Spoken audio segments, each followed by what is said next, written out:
If you started counting to 1 trillion right now, one number every second, you would still be counting in the year 33,700. That's not a typo. That's just what 1 trillion actually means. Now, here's the part that should unsettle you. The United States doesn't owe $1 trillion. It owes over 30 times that. A number so large, the human brain isn't built to hold it. And that's exactly the problem. Numbers this big stop feeling real. They become wallpaper. A headline you scroll past. A statistic politicians argue about, then forget by the next news cycle. But behind that number are numbers that are anything but abstract. Interest payments.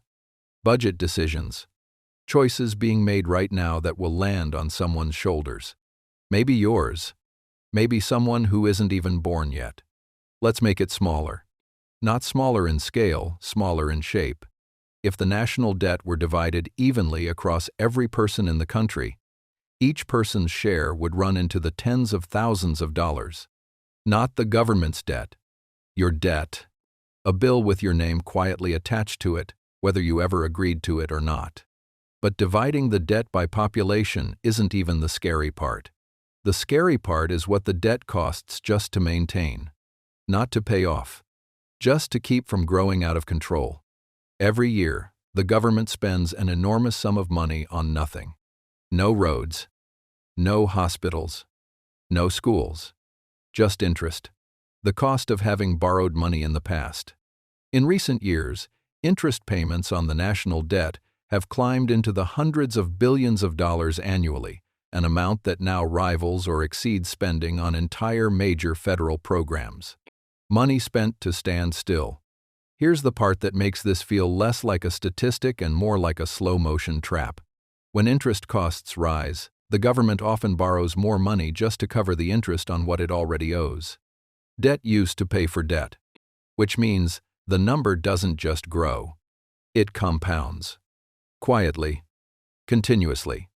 In the background of every news cycle you've ever half-watched. You might be thinking, this has been going on for decades. Nothing's collapsed yet, so why does it matter now? That question has an answer, and it's not comforting. Debt like this doesn't announce its consequences with a single dramatic event.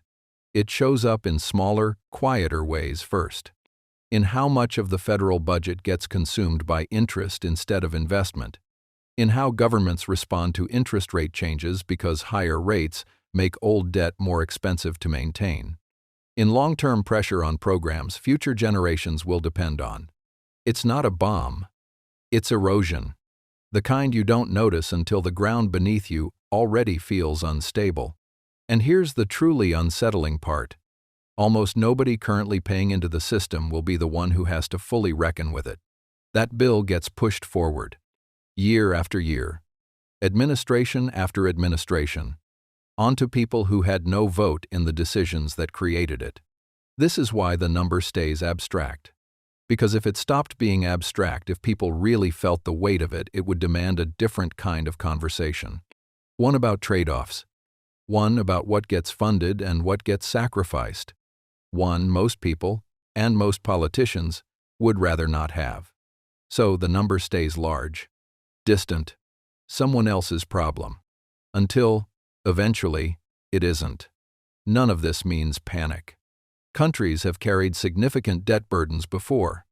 But there's a difference between debt that's managed with intention and debt that grows because nobody wants to look directly at it. Right now, most of us are choosing not to look.